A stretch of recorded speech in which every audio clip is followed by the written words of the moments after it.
Okay, I'm calling the meeting to order. Madam Clerk, is there any regrets? We have regrets this evening from Mayor Burton.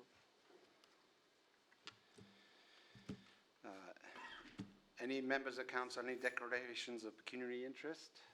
Councillor Adams. I have a non-pecuniary interest to declare in item 3. My brother works for a division of General Electric who's shown some interest in the item. It's a non-pecuniary interest, doesn't get caught under the Municipal Conflict of Interest Act. It is under our Code of Conduct, so I will continue to vote and take part in the discussion. Okay, thank you very much. Short explanation for those people who don't know. Mayor Burton is currently traveling in China. Each of us councillors gets a month when we're deputy mayor, and I was tagged, so that's why I'm sitting in his place tonight.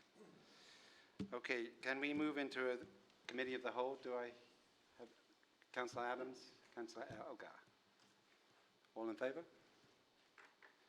So it's moved. Okay, we have some consent items to deal with. There are 2 consent items and 3 confidential consent items listed. Are there any requests for separation? No? Please go ahead. Councillor Duddock has moved them. All in favour? Any opposed? So moved. We're moving right along here.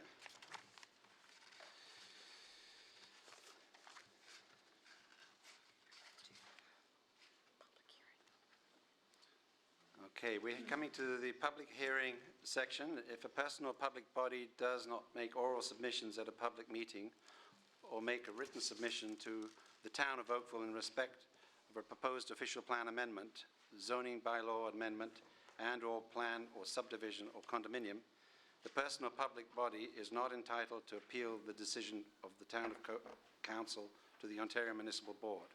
It may not be added as a party to the hearing of an appeal before the Ontario Municipal Board unless, in the opinion of the board, there are reasonable grounds to do so.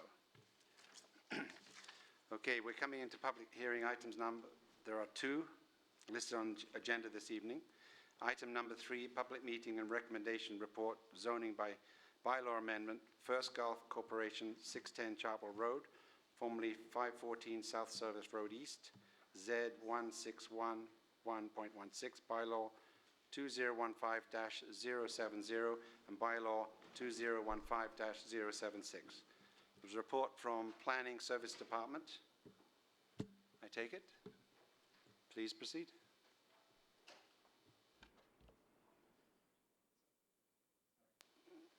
Councillor Giddings. Through you, Mr. Chair, we've covered this before. If I could just ask a question before we hear the report. I don't know whether the rest of council feels it's necessary or not. I'd like to ask some clarification. Absolutely, go ahead. This was before us several months ago, and my understanding it's the same report, and we had difficulty with the timing issue of the notice for the meeting. Is that it? That's correct. Are there any changes to the report? No, there are no changes to the bylaw or the report. All right. Well, Mr. Chair, I'd be happy, if no one else needs the presentation, I'd be happy to move the report after we called for delegations.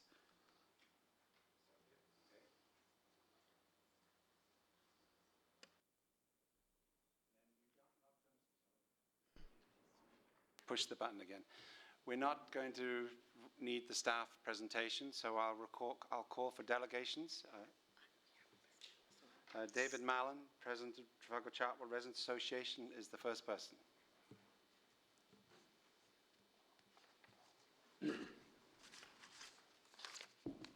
Good evening, Deputy Mayor Hutchins. Is that the correct address?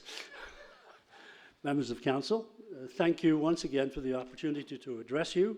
We have delegated on this issue previously, and tonight, just to be clear, On this issue, I'm delegating representing both Trafalgar Chartwell Resident Association, Joshua Creek Resident Association, and Chartwell Maple Grove Residents Association.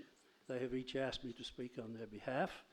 We are in favour of the zoning bylaw amendment to allow First Gulf to go ahead with this development. We have previously expressed our reservation about traffic in Midtown. We continue to have perhaps even more reservations today than we had a few months ago about the traffic. It's not getting any better, it's getting worse. We certainly would like to see faster movement on traffic improvements as Midtown develops, as it surely will. Every one of these buildings that goes up puts more cars on the road, puts more traffic through Midtown, and we really do need some improvements. Having said that, we are in favour of the zoning bylaw. Speaking of traffic, just for a moment, we are disappointed that GE has chosen to appeal both the Midtown Class EA and the zoning bylaw. It appears to us that, I should add that GE, to our knowledge, has not chosen to communicate with the community, any of the residents' associations or councillors, and we do not understand how their appeals add to the community development plans. Indeed, it doesn't seem that they have any interest in the community development issues. The issues of zoning bylaws, traffic, etc., drainage, covered in the Class EA and in the zoning bylaws, are essentially development of the community issues. They are not about private gain through the sale of lands. So we are disappointed that this GE appeal is occurring. We understand that they have proposed that the QEW crossing be relocated to Chartwell. That was mooted many years ago. It was thrown out many years ago. Many, many people in the community in southeast Oakville believe that would be just a disaster.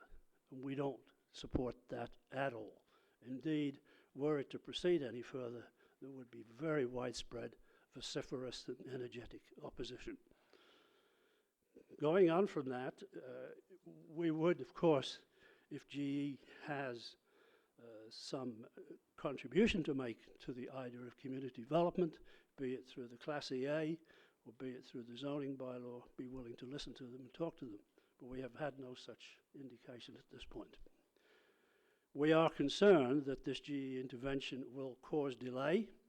I have experience with Class EAs being held up at the Ministry of Environment professionally when I was a full-time professional. The Ministry's approach too often is one of, let's just not do anything for a while now and see how everything works out. And if that happens in this case, it's going to delay proceeding ahead with Midtown, the development there, and solutions to the traffic gridlock. The same may happen well with the zoning appeals, although those are more likely to be resolved more quickly than the Class EA issue. So we would like to see it move ahead, the development that is, as proposed, and we support First Gulf in this and the rezoning proposed by Council in this issue. Thank you, and I'll be happy to answer any questions. Councillor Giddings.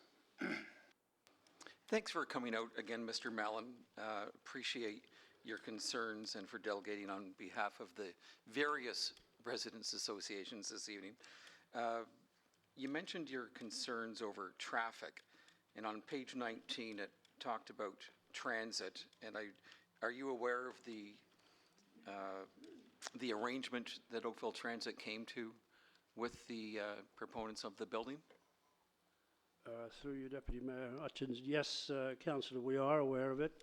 We were pleased that the First Gulf Corporation responded to our previous concerns about traffic by reaching this agreement. We think that it demonstrates on First Gulf's part a willingness to listen to the community, listen to the town, and try and work towards a solution. It remains to be seen whether it's the best solution, but certainly it's a big step in the right direction for this particular development. The Midtown Class EA transportation plan, traffic plan, if you will, was prepared at considerable length and considerable cost to council. I went through it in great detail with the consultants that prepared it. I personally think it's well thought through and should be supported, and we do support it. Thank you so much. I appreciate your comments. Anybody else? Okay, thank you very Thank you. much, David. Okay, are there any other, oh, sorry, Jane Closkey, please. Chair and members of council, I would note that General Electric has also put in a letter, very similar to the letter they had put in January. So I know it's in the clerk's record, but I wanted to make sure you were aware they had put in a similar letter for this public meeting as well. Thank you, Ms. Closkey. Jennifer, did I see your hand go up? It was for the same matter. Oh, okay, thank you. Anybody else? Anybody else wish to speak on? Oh, Councillor Giddings. I'd be happy to move this, Mr. Chair.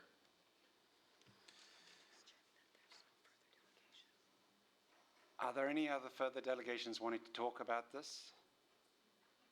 No, then I'll have it to table here. Councillor Giddings has moved it. All in favour? Any opposed? So be it.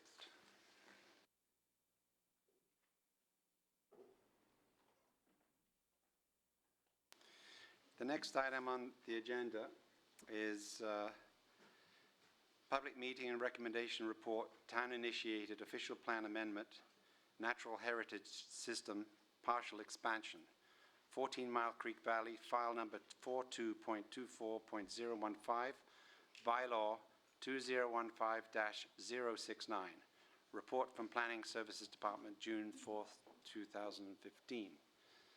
And I see somebody already waiting to give the report. Go ahead, please. Thank you, Deputy Mayor Hutchins, and good evening, members of council.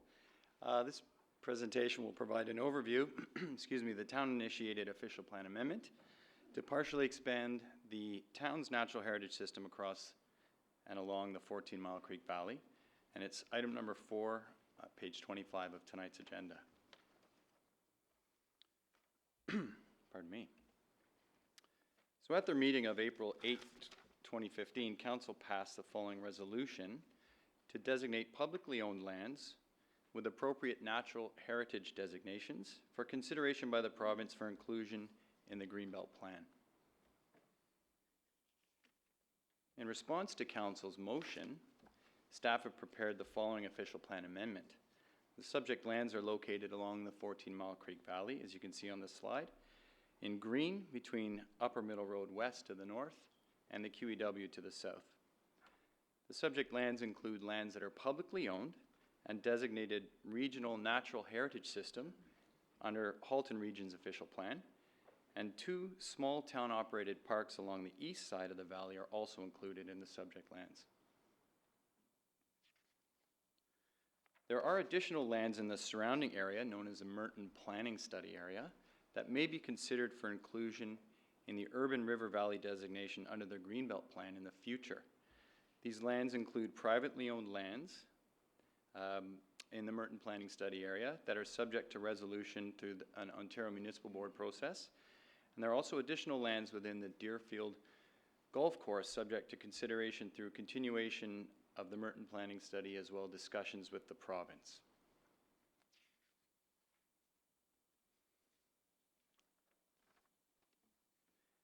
Under the Parkway Belt West Plan, the lands are designated public open space and buffer area and are intended generally for public recreation type uses. The Provincial Policy Statement 2014 establishes a vision for planning a strong, sustainable and resilient community for people of all ages and a clean and healthy environment and strong and competitive economy. More specifically, this includes protecting natural heritage for the long term and providing a range of public recreational opportunities. The Growth Plan has a vision to build compact, vibrant, and complete communities and also seeks to protect, conserve, enhance, and wisely use the valuable natural resources of land, air, and water. Under Halton Region Official Plan, most of the subject lands are designated regional natural heritage system, and they're required to be protected through the local plan through their policies and designations. There's an obligation for the local plan to conform to the regional official plan. The balance of the designated lands are urban area in the regional official plan, and they're intended to provide for a range of identifiable, interconnected, and complete communities which afford maximum choices for residents, work, and leisure. You'll notice a memo in your package this evening, and it is to provide a slight revision to the mapping in the bylaw that you'll be considering this evening.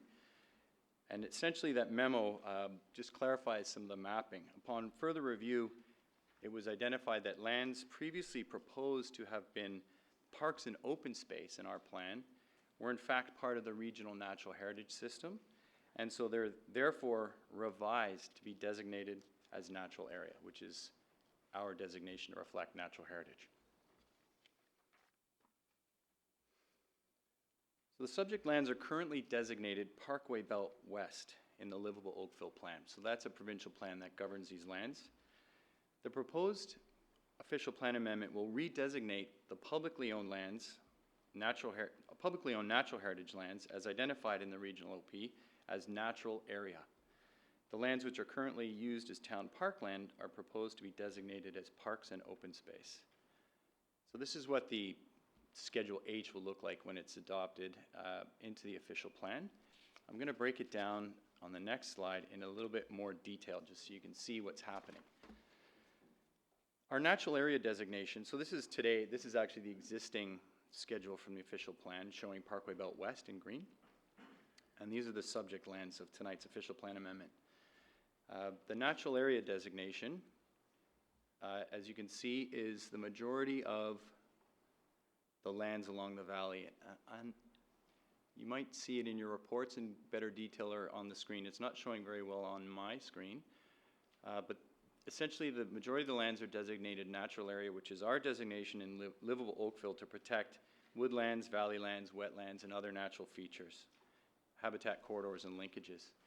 In your whichever version you can see best, and I apologize for the clarity here, there are two parcels of land on the east side of the valley that will be designated parks and open space, and that is to permit the ongoing function of our town-operated facilities in those locations, and they're not actually identified in the natural heritage system by the region's OP.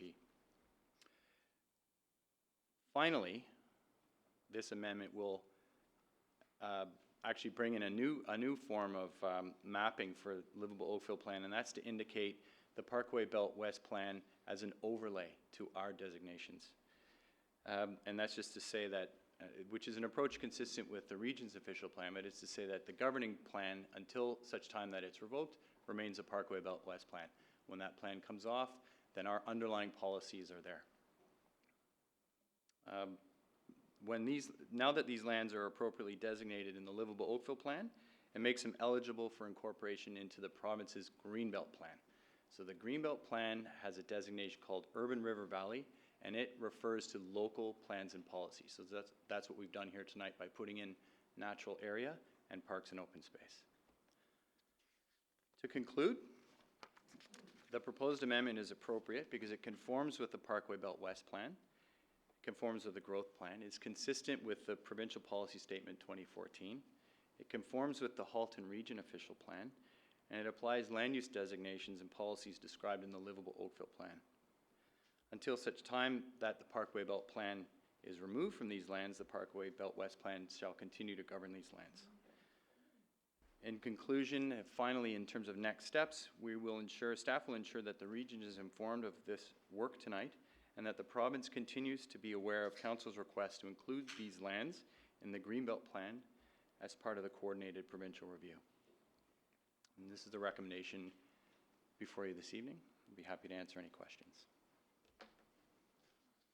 Thank you, Mr. Vega. Before I turn the floor over to people asking questions, there are 3 submissions distributed this evening from Turkestra Mazda Associates, who represent 1442839 Ontario Limited, Aird and Bayless Barristers and Solicitors on behalf of Bronte Green Corporation, and Diane Burton. Okay, we have some questions. Councillor. Thank you very much, and thanks for the presentation. Just to get a little clarification, if you turn to page 5 of item number 4, or page 29 in our report, you've got a line in here, the designation, if it's number 2, where I'm looking at, the last sentence of number 2, the designation of these lands is more appropriately considered through a continuation of the Merton planning study and the ongoing discussions with the province as landowner. I'm looking for clarification. The way it's written, like, are you speaking to the province as a landowner or as the author of the Greenbelt Plan? So our discussions with the province are as the plan maker, so as the author of the Greenbelt Plan, to clarify. Okay, so that's just for clarity. So it's Greenbelt Plan. It's not because they happen to be a landowner. No, it's because they own the Greenbelt Plan. Okay. Now, up at the very top, the first burger dot there, the town-owned parkland adjacent. Is it the town-owned? It's also, the town has leased land there also. That's correct. So has the wording been changed in this part? Well, we operate parks and open space on provincially owned lands. Okay, so what is the wording in then that line? So the parkland is town-operated parkland. So it would say the town-operated parkland? Is That's what it will correct. say? Or maybe Yep. it's in the addendums we just received. That wording also reflected when we had town-owned facilities in the parks and open space designation. So we had that error in mapping that we corrected with the memo. Okay. Yeah, so That- now that's it would be just town-operated. Operated, fine, so it includes whether it's leased, owned, or whatever. So our town-owned lands will be in the natural heritage system, and they're a permitted use. Stormwater management facilities are permitted use. Okay, well, I guess it's a good first step. I do have a third part to the motion when we get to that point, so I'll read that out later as what I would like to have included in the report for staff recommendation. Thank you. Thank you, Councillor Elgar. Are there anybody else have any questions?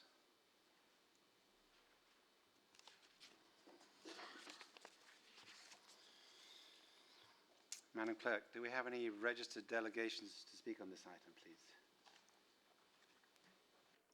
We have Shania Ledek, Vice President from 14 Mile Creek Residents Association, speaking to this item. Welcome, Shania. Thank you. Deputy Mayor, Council, I appreciate the opportunity to talk today, and I just, if you bear with me on my, oops, step away from the podium. That I know nothing about, sure. Okay, so I am Shania Leduc, Vice President of the 14 Mile Creek Residents Association, and again, thank you for the opportunity to be able to speak to the OPA 10 today. We would like to say in general that we do support and are in support of the OPA as it stands, but today we would actually like to speak about a particular portion of it where there's the opportunity for, it's been highlighted by staff, 2 additional future land additions where there was an area here, and also potentially Deerfield Golf Course was pointed out. We would propose, in fact, that there might be a third area of recommendation to also include an NHS, not necessarily at this time, but through the process that is shown on page 10 of the original staff report in the conclusion statement that says that staff do note this amendment does not represent the full extent of the natural heritage system and surrounding area. There are additional lands here that are worthy of conclusion for the town's natural area designation. However, the confirmation of these lands will be completed through other processes. So we'd like to recommend, and I'll show you why today, a third area in the Merton areas that we believe strongly that would be included in the natural heritage system as well. So I'm going to go through the reasons for that today. So in terms of the NHS expansion, we're, like I said, we're in complete agreement to the current OPA number 10.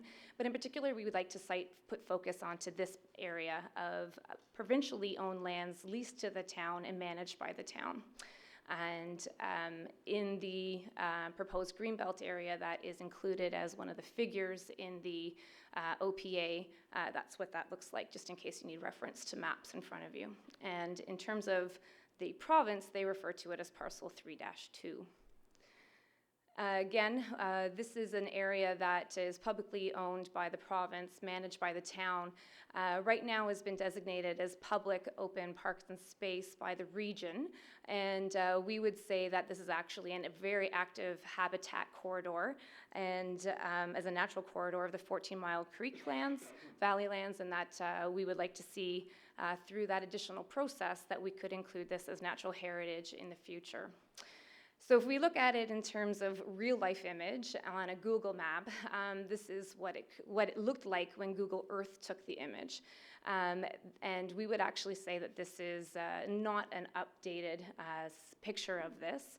And we would say that also, field studies are only reliable if they're conducted well and if they're conducted in terms of recent findings. What actually happened was about 8 years ago, there was a significant fire in this area. So post-fire, the Google image has a map showing that this area looks like sparse open space and field. And in fact, it's had significant regrowth in the last 5 years, and it acts as a major support system for the creek and the habitat in that area. So in terms of what it looks like, these shrubs, for example, and trees are over 14 feet high, and if you can see the actual rooftop here, you can get a clear depiction that this is not a sparse piece of empty land as just an open park. It is actually an area that is not flat, but rather is thriving meadow and a corridor that supports the creek. So we, if you follow the little squiggly line, have actually witnessed and have our own evidence to show that this is an active habitat corridor that, if you look through that yellow squiggly line, I'm not sure if my cursor will work, yes it will actually pass right through, and we have animals that pass right through from the NHS up into this area, down into the NHS of the third line lands, which you are passing today in terms of the OPA 10. So us residents are pretty dedicated to this area. We've done our own field work. We'll call it field work for the studies recommendation. And the yellow squiggly area that I just spoke to in the previous map is in fact what this line depicts.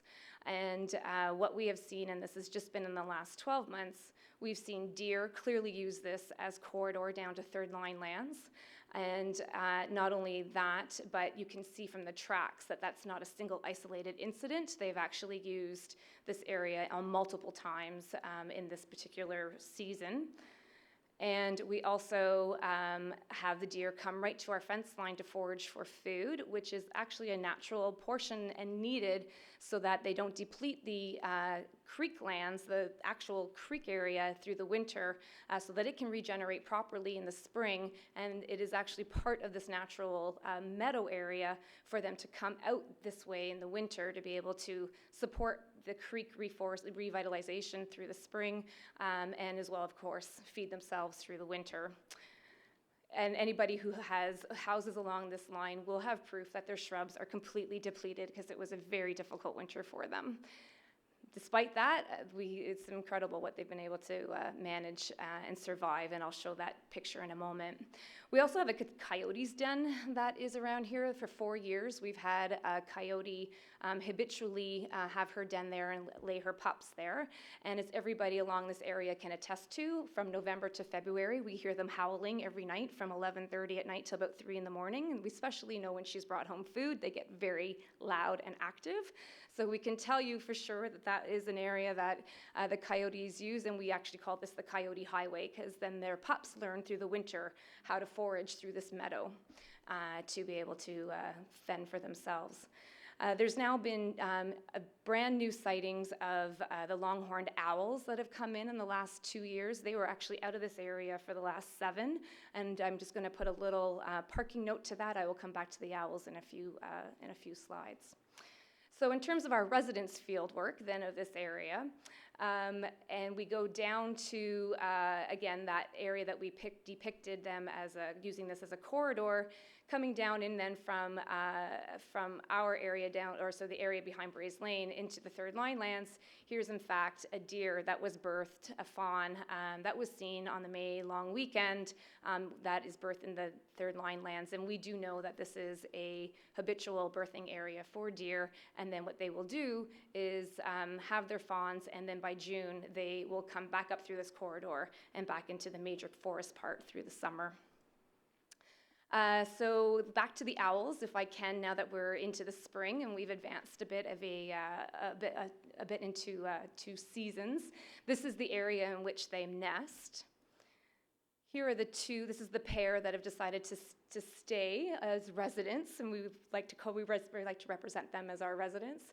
And this is in fact that show that they are breeding successfully. We hear their breeding calls in February in the middle of the night. It's a very distinctive call. And they are doing very successfully in this area. And they're come back because the area has renaturalized itself after that fire, and it's become a very thriving meadow. So the owls are very much thriving in this area where they use the meadowlands to forage for food. So if we are to look at all of the different types of species that we are seeing from this area, even though it looks sparse on Google, we would say that this is old. We would say that the studies need to be current to be able to show that this is a very thriving area. We have lots of butterfly and songbird activity back here as well, hawks, eagles, of course the owls, and then we have some significant snake life. This particular one has just had lunch. So to let you know that he's eating very well. And also that, of course, we have leaping deer in deer games back there.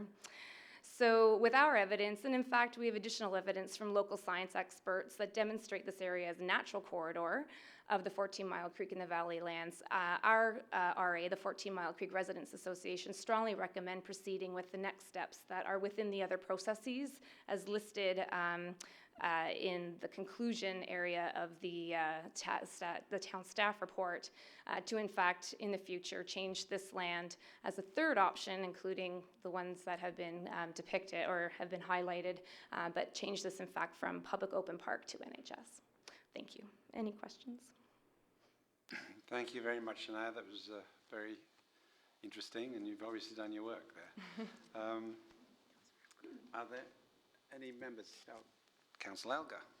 It's not a question. I just want to say thank you so much for doing your field work. That's a fantastic demonstration of what's really there. So thank you. Thank you. Honestly, it's a group effort with all of our residents, and our residents of four-legged nature and winged as well. Thank you. Are there anyone else wanting to talk to Shania? No? Okay. Anybody else? Any other delegations wish to speak to this? Please come down.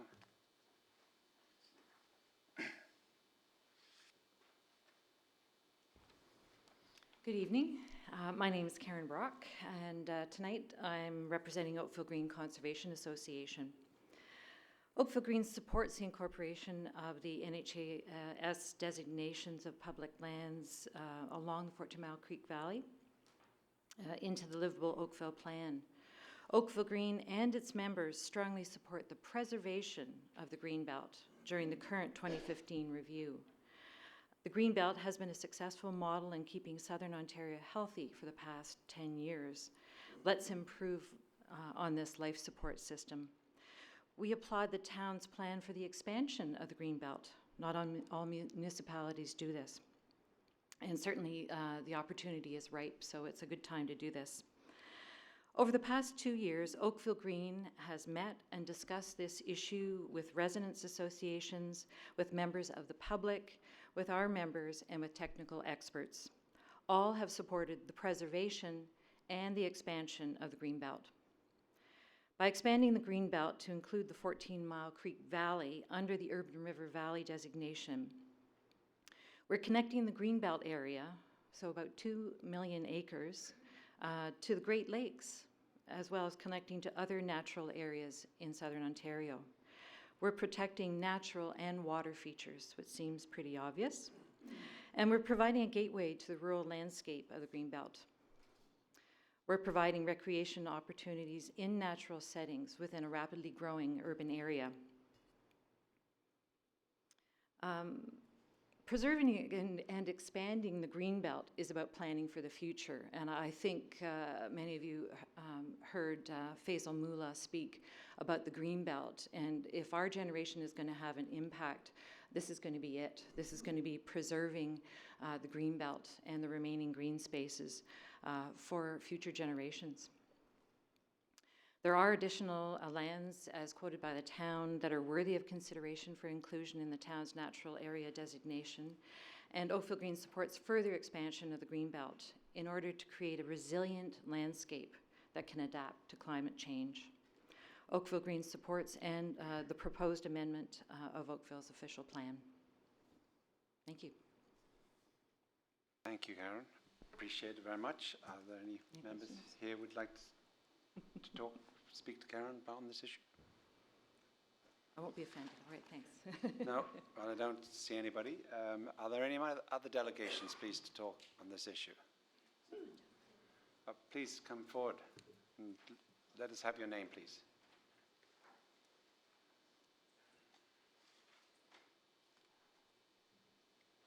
Welcome. My name is Brian Burton, husband of Diane Burton, who you got the letter from. She's incapacitated tonight, so fortunately for you, I'm here, not her. Don't tell her. Could I get up there this figure 2 from the report, the subject lands figure 2 location? Is it possible to put that up?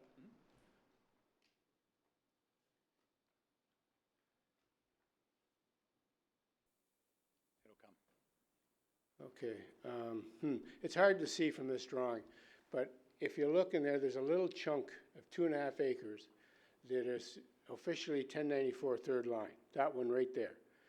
And it's got a house in it that's been there for 45 years. It's owned by the province, and it's been leased to the same woman every year for 38 years. And one of the process, in the process of her living there, she used to control the dandelions by putting herbicides on it every year.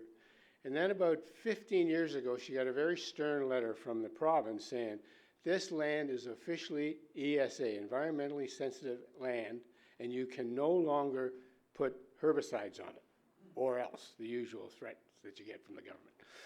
So the point being, if I could dig up that letter, which I will someday, that land is officially under the provincial designation, environmentally sensitive land. So the point is, if it's zoned environmentally sensitive land, it has got to be eligible to be included in the Greenbelt and in part of the natural heritage system. So our comment is, we would like to see it put in. It's only a lousy little 2.5 acres among all the ones you've got. So putting it in, I wouldn't have thought would be that much difficulty, and it meets all the requirements for including it in. Okay? That's my comments. Any questions? Thank you very much, Brian. Yes, Councillor Elgar. Yeah, I'd like to thank you very much for coming tonight, and I challenge you to find that letter. That would be most helpful to us. I appreciate that. And when you do, to bring it to us. Well, hopefully. There's more than one, because they used to send us a couple. I mean, a couple of years they sent us reminders. Okay. Well, not to do that. Thank you very much. Okay, you're welcome. Ciao. Thank you very much. Are there any more questions? No? Anybody else would like to speak to this issue? Yes. Come forward, please. Could we have your name? Come forward. I'm Robert Patrick. I'm president of the Coalition on the Niagara Escarpment. We are very, very pleased that you're putting this river valley into the Greenbelt. I spoke to MAH when they were here, and Ellen was part of the delegation, and I spoke to them too about trying to make sure that your requirements, which were more stringent than theirs, took precedence over theirs, as it does in the Niagara Escarpment Plan. That's all I have to say. Thank you. Thank you very much, Robert. Anybody have any questions for Robert? No, I don't see anyone. Are there any other delegates? Yes. Come forward, please. Karen. Sorry, Karen Brock again. Sorry, while we're talking about parcels of land, and maybe I missed the memo, but I did have a question. I know it was talking about the area that this is taking place in, and I did have a question about that little white pocket that if you follow up the hydro line there, and then just to the right of it, there is sort of a gap. Now, is that not publicly owned, or is it, I'm just wondering why it's excluded. Through you, Please. yes, through go- you, Deputy, Mr. Deputy Bigger. Mayor, to Ms. Brock. Those lands are publicly owned, but they have not been identified as part of the regional natural heritage system. So they didn't meet the criteria for inclusion in this official plan amendment. Okay. So is that something potentially that could be identified? Yeah, it's, It would again, make it's, sense to include it. it Is is, that- I think that is that thicket where the deer hang out, I think, according to Shania Leduc. So I would be interested to see if we could pursue including that thicket. it is included through those other processes that are underway. Okay, Yeah, got it. so Okay. continues to be evaluated through a study that's on hold right now. Right, got it. Okay, thank you. Thank you, Karen. Any other questions? Anyone else want to speak to this motion? All right, not seeing any more speakers to this item. The matter is now confined to table. Councillors, do I have a motion to approve recommendations of staff? Councillor Algar. Thank you. Through you, Mr. Chair. I do have a recommendation, and I have one, we have two in front of us. We've got item number 1 and number 2, and I have item number 3, which maybe if we can just put it up on the overhead here.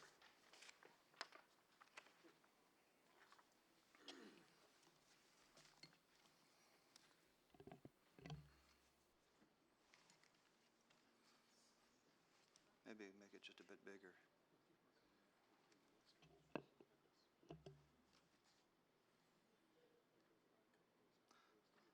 Okay. What I would be asking for is for members of council to support this as item number 3 of the recommendation we have before us tonight. I would like to say that I'm a little disappointed we're not going a lot further, but I guess it's like everything else, we have to take one step at a time. My hope is that we will get to the end on all of these Merton lands within the next few years, and in the future, and 30, 40 years down the line, people will be very happy with what we are doing at this time with our current council. We've done a lot in the last few years, and I think continuing the process, it is good. And I'll read part number 3. It states that staff continue to explore opportunities to include all of the appropriately designated natural heritage lands in the Merton Steady area as natural area in the town's livable Oakville plan. And I think I would ask for that support along with items number 1 and 2, which are in our report. And I think a perfect example is what Shania Leduc tonight presented to us as what is living behind her, how it has been reclaimed as natural space. And I think this allows staff to continue to get new information and update our report so that we can do the right thing. So I would ask for everybody's support tonight for 1, 2, and 3 of this report, and look forward to more coming forward in the future soon of the same type of thing. Thank you. Thank you, Councillor Algar. Councillor Lapworth. Yeah, I will most definitely support Councillor Elgar's addition to number 3 on this item.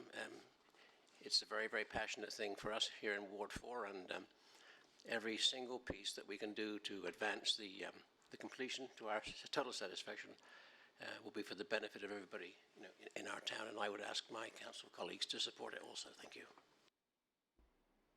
Councillor Lapworth. Anybody? Councillor Adams. I believe I support everything that's said here, and I wondered if in fact, I think we're already doing this. I wonder if our staff could confirm that's the case and if there's any improvements they could think of. No, that statement is actually very reflective of the staff report where we noted the very similar thing, that there is other lands that are natural heritage that should be considered. We need to consider them through the further processes. So we're no concerns at all with their addition. Thank you. That's what I thought you'd say, and I appreciate Councillor Elgar bringing this forward. Thank you, Councillor Adams. Anybody else? Okay, then I'd like to call the vote and have the recommendation in the staff report for item 4 and to include passing of the bylaw 2015-069 as revised. Can I call the vote? All in favour? Could I get a recorded vote? Or could we get a recorded vote, please? We can have a recorded vote. Would you please stand for the recorded vote? Are we standing for it or against it? You're for it. Stop trying to confuse me. Councillor Adams, Councillor Grant, Councillor Knoll, Councillor Lapworth, Councillor Elgar, Councillor Hutchins, Councillor Giddings, Councillor Damoff, Councillor Duddick, Councillor Robertson's not here, Councillor O'Mara. I'm sure in spirit he would be. All right. I did. I said Councillor Hutchins. I did.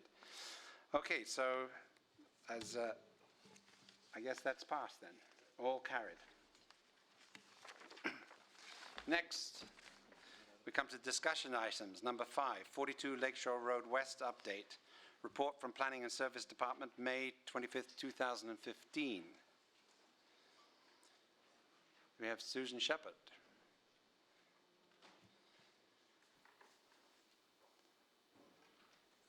Oh. Scott. Mr. Scott.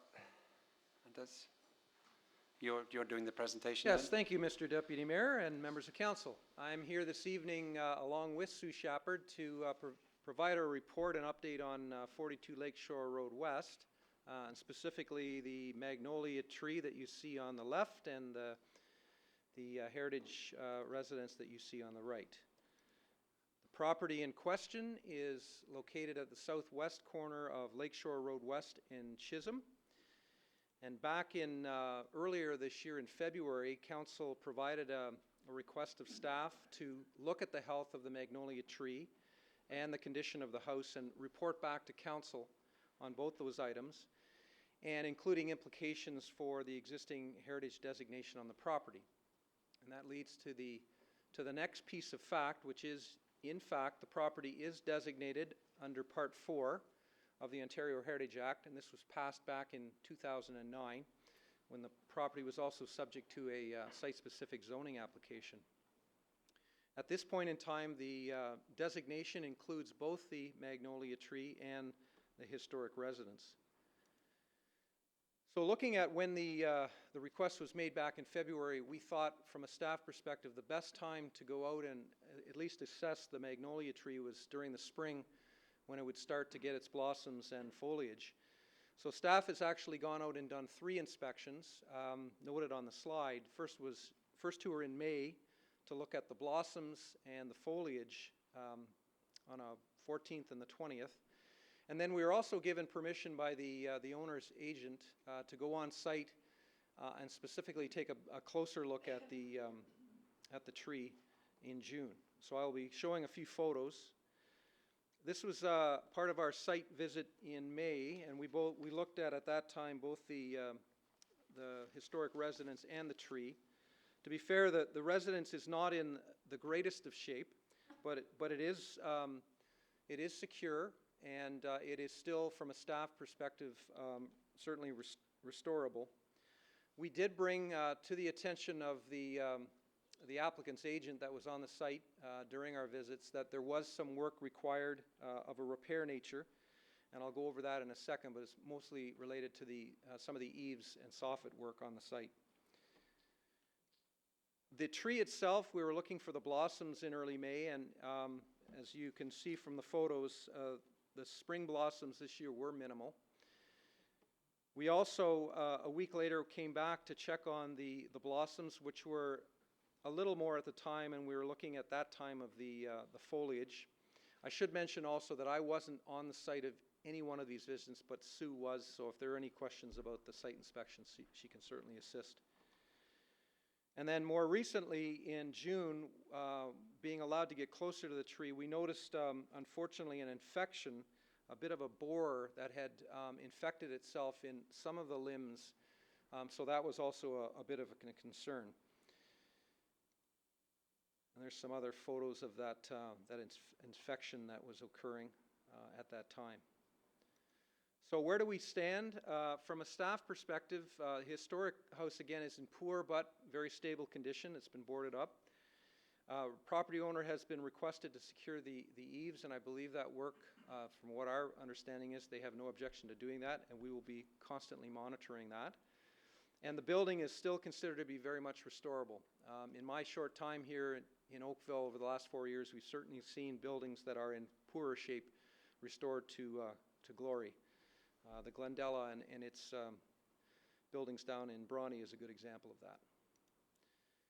The magnolia tree, as we noted, the spring blossom was minimal.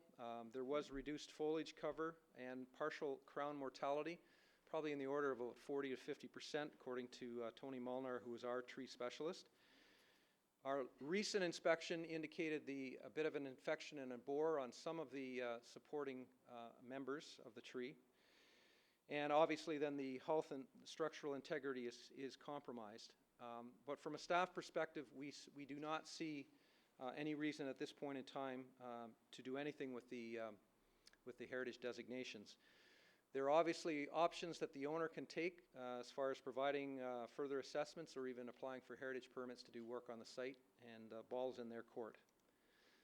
So at this point in time, we're simply asking council to receive the report, and I'd be prepared along with Sue to answer any questions. Thank you very much, Mr. Hanna. Okay, Councillor Dudek. Thank you. Through you, Mr. Chair. Thank you very much for the report. We've had discussions, Councillor DeMoff and myself, with staff to provide you an indication as to the residents in the immediate area being somewhat frustrated, to put it politely, in regards to the condition of the property, and that they've been facing this vacant property for quite some time. It's gone through 2 ownerships, and of course, most recently, the owner now is still trying to sell it.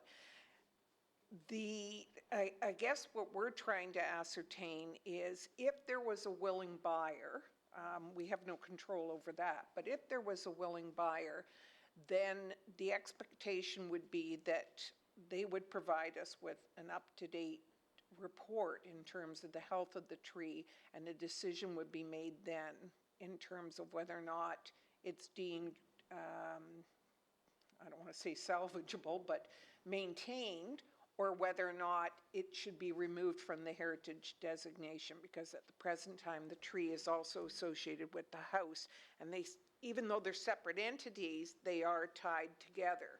I guess from what I've heard from several of the people who've sort of looked at the property, there's 2 aspects: the price point, which of course we have no control over, but the other, they see the tree as sort of being somewhat of a hindrance for them in terms of how they would develop the building envelope on that property. Haven't heard opposition for the heritage home, but more the tree, hence why we wanted to get a good handle on whether or not we stay firm, or whether or not there's some willingness on behalf of the town to work with an applicant. And I think what you have indicated to us is each property is assessed in its own right, and as a result, it's too premature to pull the plug, but we need to have more information that would be borne by the possible applicant or developer's costs, not by the taxpayer. Is that correct? Through you, Mr. Deputy Mayor, to Councillor Dudek, we're certainly, on a staff perspective, very open to considering options for this particular site. We've actually voiced some of those options to the current property owner, and they haven't taken us up on anything at this point in time. But again, with an updated report on the tree, we could certainly initiate a process to take it back through Heritage Oakville and on to Council for consideration. And And I was pleased to see that you had included not only with the securing of the site with the boards, but the eaves and that, because there are other aspects other than just securing the openings that do not look favorable, to put it mildly. So I'm pleased to hear that you've been in contact with the current owner to make sure he addresses that, and I'm pleased that they're saying that's not an issue. Yes, through you again to Council, Mr. Deputy Mayor, we are monitoring this property and others from a property standards perspective, and if we need to, we will certainly lay an order as we've done in the past. Is there any kind of appeal on this property currently? Is there any kind of, I know we've got our end zone going forward, is there something that possibly could be appealed by the current owner?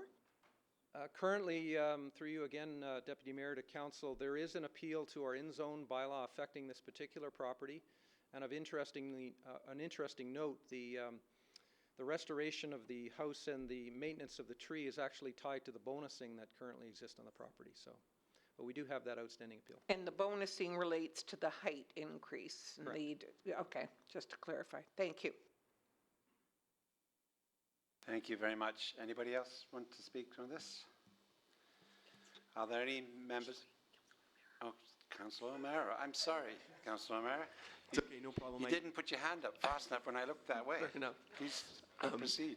Thank you. I just had a question for staff here, and I was reading in the report that a donut-shaped hole was dug around the magnolia tree, had its roots cut. The owner was prosecuted under the Ontario Heritage Act. Can you tell me what the fine was, or what the prosecution was? The fine was $500, and I know that I've actually expressed that figure to the other, to the ward councillors, and it's not unusual on a first offense to have a nominal charge like that, but I'm sure our legal services department did their utmost to get the maximum amount they could. So how would we go about ensuring that, you know, I know that sometimes penalties aren't deterrents at all times, but $500 is a you know, a raindrop in a bucket, I think. Is that done through the Ontario Heritage Act, or who determines fine amounts for these sorts of infractions? I'm going to look to our legal services to assist. In these matters, Councillor, the fine is determined by the Justice of the Peace, who is hearing the matter. And they do consider a number of factors. You know, one in heritage matters is the permanence of the action, that you're losing your lost heritage. But they also consider whether it's a first offense or other matters. And it is an uphill battle to get higher fines. That's in the mid-range of fines. It's mid. You know, the justices of the peace do tend to give like a couple of $100 for some things. Some things, if there's safety involved, they'll give thousands. But 500 is considered generally serious enough to get your attention, but to recognize that it is a first offense, and whatever other circumstances there had been. And so then the that would be through the Attorney General's Office of the province then, the JPs? That's correct. It's through the provincial offences courts and the Attorney General's office. Okay, perfect. Well, perhaps we can write a letter at least to see if there's something can be done with that, but thank you. Thank you, Councillor O'Meara. Anybody else?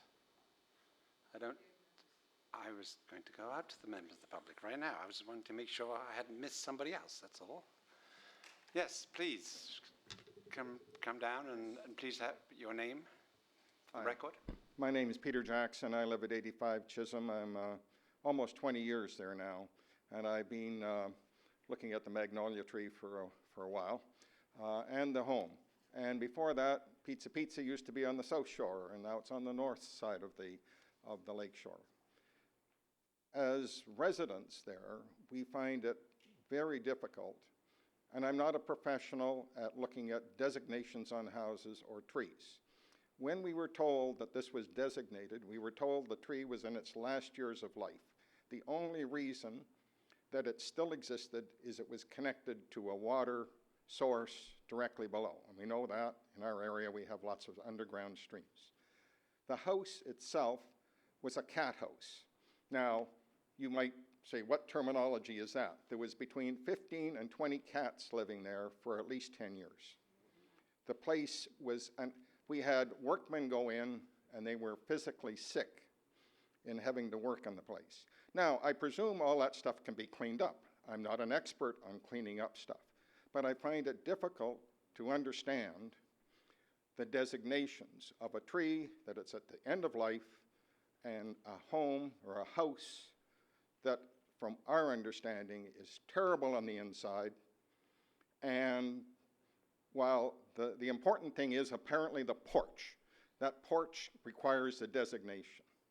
But apart from that, it just seems to me that it's a hindrance to any proper commercial development or residential development on that land.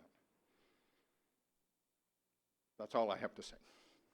Thank you very much, Mr. Jackson. Does anybody have any questions for Mr. Jackson?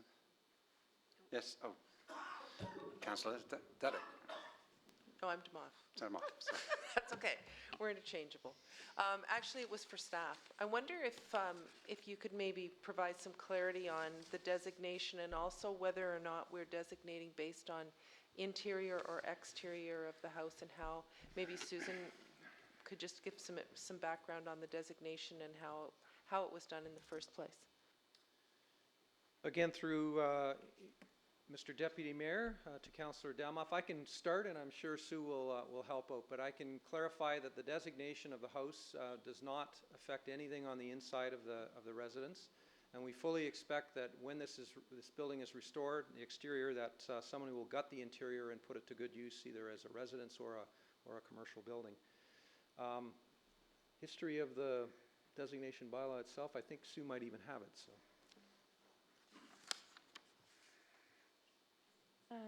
Thank you. Through you, Mr. Deputy Mayor. The property was designated in 2009, and the reasons for designation in the bylaw speak to the property's architectural value as a relatively modest 1.5-story traditional stucco-clad house. The porch is included as a heritage attribute, as it is intact, and a good example of the type of designs that were used to make small tradespeople's houses look a little bit more beautiful. The property is associated with several families of importance in the town of Oakville, including William McCraney, who was a leading member of the Methodist Church and one of our earliest mayors as well. The property also has contextual value too, just in its prominent location along Lakeshore Road. And so all of these factors were considered at the time of designation to meet the criteria for designation under Ontario Regulation 906. And can you also go into the tree as well, because there were two parts he was asking about? Yes, certainly. As the tree was likely planted sometime around the same time as the construction of the house, or shortly thereafter, it's been a prominent feature along Lakeshore Road itself for almost 100 years. And while the tree was certainly noted to be elderly at the time of designation, it was actually in the arborist reports show that it was in very good condition at the time, and we have quite a few photos from 2009 that show pretty much a full crown of foliage, excellent blossoms, and there was every understanding that the tree could certainly survive quite a few more years with proper care and attention.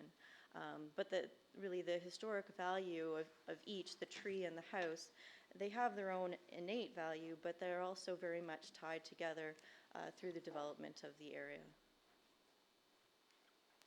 Thank you. And I think one of the frustrations the residents have is looking at an old, dilapidated building, adding the context of why it was designated, but it's not done lightly. There's a whole process that we go through as well for all of our historical designations, and so they're not designated by convenience, nor are they taken off by convenience. Through you, Mr. Deputy Mayor, you're very right. Designation has to meet criteria that's being set out by the province. We certainly take it very seriously because designations can be appealed to the board.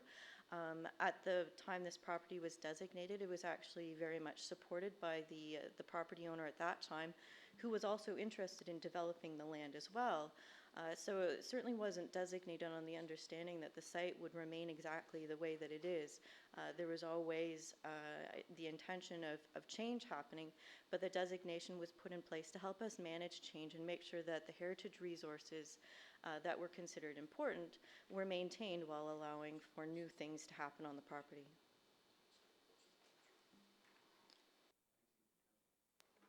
Thank you. Thank you. Through you, Mr. Chair. I think it's interesting of note, both owners, the previous and the current owner, did they disagree or dispute the designation of the tree or the health of the tree at the time? In other words, was that a pivotal point for them, or were they accepting that, yes, there was a chance to preserve it, hence the designation? Through you, Mr. Deputy Mayor, the owner, when the property was designated in 2009, was very supportive of heritage designation, and he chose not to appeal. The designation bylaw was then registered on title, and so when it did pass to a new owner, the new owner would have certainly been aware of the heritage interests in the site. There wouldn't have been the opportunity for him to appeal, but he certainly could have issued a notice of intention to demolish or something like that, which did not happen at the time. And I think it's certainly worth noting that staff would not have been supportive of such a process as well. Thank you, Councillor Dirk. Anybody else? Anybody else? Yes, please come down and give us your name, please. My name is Mike Foxson, and Deputy Mayor and Councillors. Mike Foxson, 91 Chisholm Street, Oakville. We actually live immediately opposite the site, and it has been an absolute eyesore for about 8 years or 10 years, I'm not sure, a very, very long time. It has been dreadful. It's not just the house at the back. The whole place has been overgrown. It's certainly not representative of Oakville, and it's rather a sad situation that now 2 developers have dropped out of the running on this property, largely because of that house and because of the tree, because it is making it uneconomic for them to go ahead with the development, as far as I understand. And we are very frustrated with the situation, as you've already pointed out. So please, if there's any way in which we can get around the designation, we would obviously support it. But that's my view. Thank you. Thank you very much. Any other people want to speak to this issue? Please come forward and let us have your name and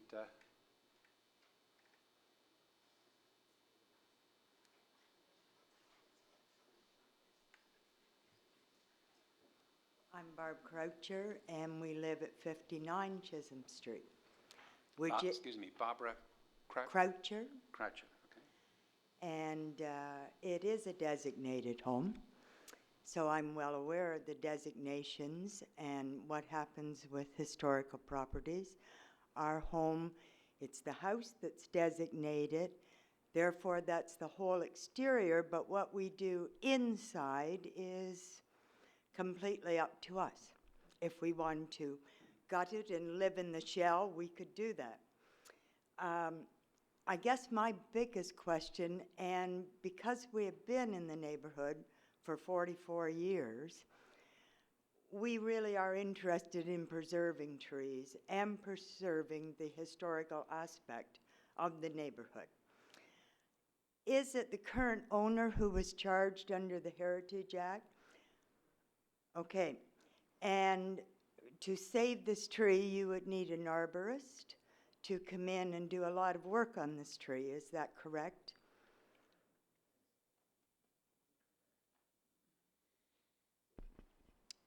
If I can assist with the question, Mr. Deputy Mayor, I think what staff are saying is we'd like an arborist to give us his or her assessment of the current condition of the tree and what, if anything, that person feels would be in the best interest of the tree. We just have a staff visual inspection of the tree itself, and I respect Tony's ability to look at things like this, but we're looking for an independent opinion. Yes, and I believe I spoke to him one day when he was there. I looked at the tree again today, took a close look at it. I'm not an arborist. Dead is dead. This tree is at least 50% dead. Now, if an arborist can bring it back, I think that's wonderful. But who's going to pay for the arborist? The current owner? Okay, and this man is the same man who is charged with keeping the heritage aspect of the house intact, and he has patched the stucco, but he needed to look up because the eaves and the soffit have holes in them. That place is full of raccoons and full of squirrels. And yes, they may be able to reclaim the exterior of it, but they'll have to go a long way to reclaim the interior. This same man who's being charged with preserving this heritage is the same man who has let the weeds grow up above my knee. Currently, this whole yard is grown with weeds almost, sometimes waist high, before they are forced by someone who steps in and they come and clean it. It really is an eyesore. And if you're going to try to preserve this place, I think you need to step in to preserve it, because when this tree was bald, we watched this being done, and we feel very bad we didn't do something about it at the time. We watched it being done and just assumed he had permission to do it. And when he was forced to put it back into the ground, if you really look very closely at the tree, it has been dropped back in, it has been refilled, but there is a cavity that is now sunk down that much around the tree, so all the water is collecting all around it, which is probably hastening its death. Anyhow, we remember it when it was a thing of beauty, and it really was a wonderful thing to have in the neighborhood. I'm not so sure it is anymore, but if you think it's still viable, then something needs to be done rather than charging this owner who has already hurt the tree seriously. Thank you. Thank you very much. Any questions? One minute, please. Questions actually for staff. Okay. Two questions. Do we have any ability whatsoever to require the owner to do things for the tree to improve its health? Through you, Mr. Deputy Mayor, again to Councillor Demoff, my understanding is that if the owner is doing something to hurt or damage the tree, then we have the ability to consider our property standards and charge. But that's my understanding, and if anyone else can assist, I would look for it. So we can't require them to do anything to improve the health. We can only prevent them from harming the tree. That is our understanding, although I wonder if the legal has anything to add, because it does get into the legal ability for us to require the owner. So I don't know if Jennifer could add to that. The property standards bylaw would be the tool that if there was a tool, it would be what would be explored. There are rules against having damaged, decayed trees which are posing hazards. There may be something that if it's not appropriate to remove the tree, it could be explored. I can't say that you can have positive steps to improve the health of it, but there may be something to explore, and that's about the best we can look at. Okay, and the second question I had was to do with property standards, because it's just earlier today we were talking about how frustrating it is that building permits have an unlimited life, and so someone can start building and then stop, and you end up looking at it for years and years and years, which is a provincial issue. We have no control over that. But we do have control about the length of the grass. So could we ensure that someone is proactively checking on the conditions on the site, and it's not up to the neighbors to let us know that the grass needs to be cut? Yes, we will refer that to bylaw enforcement. Councillor Dudek. Thank you. Actually, building on what Councillor Demoff just raised, I know in the past, as she mentioned, the residents have been the ones who've been calling and saying, look, you need to get somebody out there. But if we can have our bylaw do a regular monitoring versus by complaint, would be appreciated. The other thing is, would there be an opportunity whereby staff could contact the owner to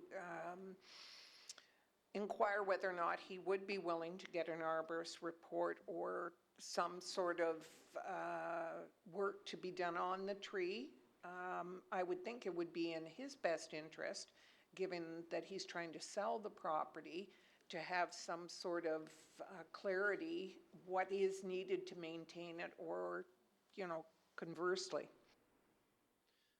If I can assist through you, Mr. Deputy Mayor, we have had conversations, Councillor Dudek, with the representatives of the owner over the last month about various issues.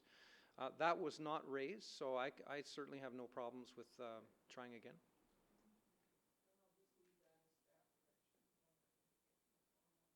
Motion. Thank you, Councillor Dudek. Anybody else?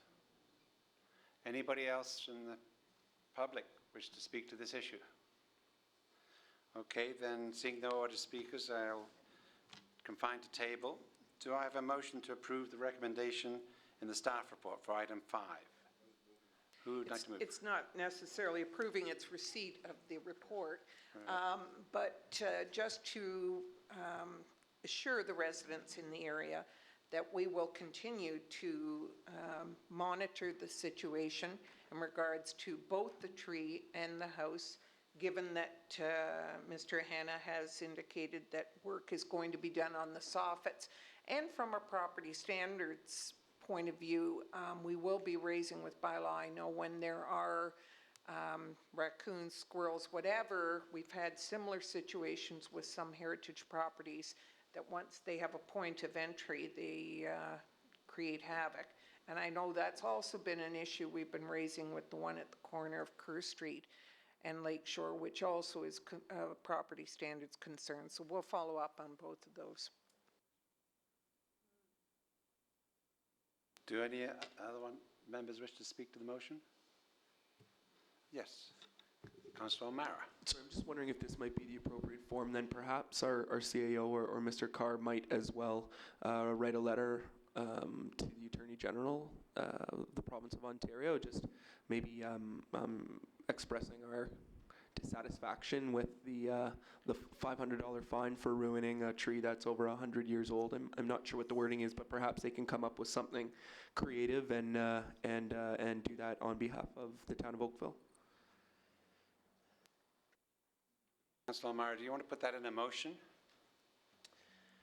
It's a friendly amendment. Sure, friendly amendment then, I guess, to the receipt of the report, as well that that the CAO write a letter on behalf of the town to the Attorney General of the province, expressing our concerns in terms of the fines for violating the Ontario Heritage Act. Anybody else wish to speak to the motion? In that case, I'll call the vote. All in favour? All opposed? Carried. Okay, now we proceed to number 6, Notice of Intention to Demolish 149 Balsam Drive. Report from Planning Services Department, May 12, 2015. I believe we have Megan Hobson. Sorry, Councillor Dudek. Unless there's any reason for other members of council to,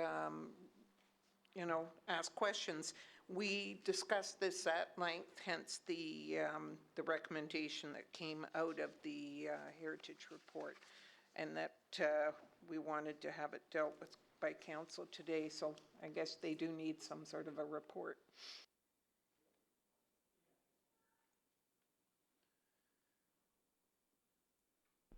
So what are you suggesting here now, Councillor Duddick? Well, at the time, I was thinking it was our committee meeting minutes, and then I'm realizing this is the one that we asked to be dealt with at council, so I guess a report is in order. Okay, so we... Through you, Mr. Deputy Scott, Mayor, to council, I have no formal presentation this evening on this item, but I am certainly here on behalf of Megan to answer any questions the committee might have.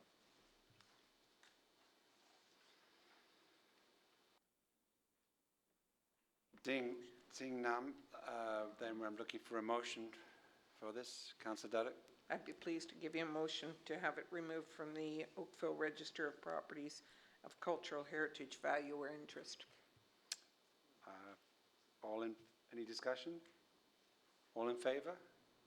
All against? Carried.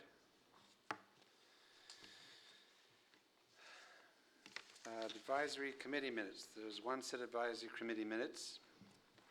Item number 7, Councillor Duddick. Motion to approve. Anybody else wish to speak to this motion? Motion to approve, to call the vote. All in favour? All against? Carried.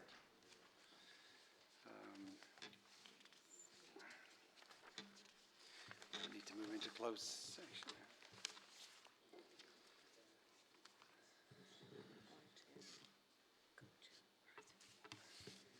Okay.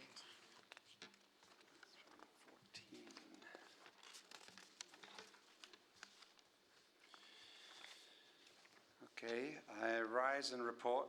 May I have a motion to rise and report moved by Councillor, Councillor Lapworth. Yes. All in favour? All opposed? Carried. I rise and report that the Committee of the Whole has met and has made recommendations on consent items 1 to confidential consent item C1, C2, C3, public hearing items 3 and 4, general discussion items 5, 6, and advisory committee minutes item 7 as noted by the clerk. I need a mover and seconder to approve this report and recommendations of the Committee of the Whole. Councillor Egger, moved, seconded. Councillor Lambert, all in favour? All carried. New business. Emergency congratulatory. Yes, Councillor Adams. I rise on a matter of great national importance to report that the Canadian women's national team is leading at halftime during the FIFA Cup. Spoiler report. So I knock on wood, because in maybe in 45 minutes, we'll know that they will be leading the Group A at the Cup.